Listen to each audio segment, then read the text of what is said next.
अस्सलाम वालेकुम, मैं हूं अब्दुल रहमान रज़ा। स्पोर्ट लिंक PK.com पर आपको खुशामदीद कहते हैं। मैं इस टाइम पे मौजूद हूं अबू धाबी के शेख ज़ायद इंटरनेशनल क्रिकेट स्टेडियम में और यहाँ पे अभी थोड़ी देर पहले लाहौर कलंदर की टीम जो है वो अबू धाबी T20 की चैम्पियन बन चुकी है। यहाँ पे हमारे साथ लाहौर कलंदर के फास्ट बॉलर और कौमी टीम के फास्ट बॉलर, नौजवान फास्ट बॉलर हमारे साथ मौजूद हैं, शाहीन अफरीदी, जिन्होंने आज बड़ी तबाहकुन बॉलिंग की। इनसे बात करते हैं। जी अस्सलाम वालेकुम। शाहीन, सबसे पहले तो आखिरकार लाहौर कलंदर चैम्पियन बन गया, तो बहुत बहुत मुबारकबाद। कैसा फील हो रहा है? Thank you. ये सब पाकिस्तान के लोगों की दुआ है और इतना अच्छा परफॉर्म हुआ है। इंशाल्लाह ये टूर्नामेंट जीते, कोशिश करेंगे PSL में भी अच्छी परफॉर्म करें। शाहीन, कैसा लग रहा था? आज मौसम गर्म था और आपने जिस तरीके से आज बॉलिंग करवाई, तो हम ये ग्राउंड से बाहर ना सब लोग जो आपने खास करके आखिरी ओवर में बोल्ड किया, तो बड़ी स्विंग जाकर आपने मारा, तो कैसे आज आप अपनी बॉलिंग को देखते हैं?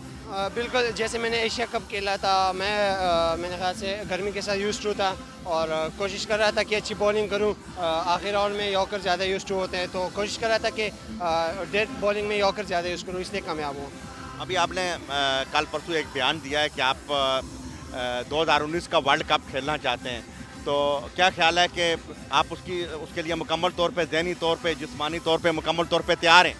देखिए, मैं तो इंशाल्लाह अपने आप को फिट रखूँगा, कोशिश करूँगा कि मैं फिट रहूँ और जैसे भी फॉर्मेट मिलता है कोशिश करूँगा कि उसमें पाकिस्तान के लिए अच्छा करूँ, बस ये मेरी कोशिश। और आखिर में लाहौर कलंदर को आखिर अल्लाह ने खुशियाँ दी हैं, तीन PSL में वो नहीं कामयाब हो सके, तो लाहौर कलंदर के चाहने वालों के लिए कोई ख़ास मैसेज?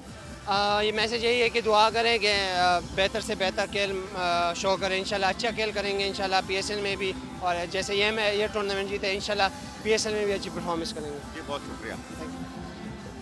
जी, ये थे शाहीन शाह अफरीदी, जिन्होंने आज बहुत ही तबाहकुन बॉलिंग करके मल्टीप्लाई टाइटन जो साउथ अफ्रीका की टीम है उनको हरा के अबू धाबी क्रिकेट स्टेडियम से चैंपियन बने हैं। इसी के साथ अब्दुल रहमान रज़ा को इजाज़त दीजिए। अल्लाह हाफ़िज़।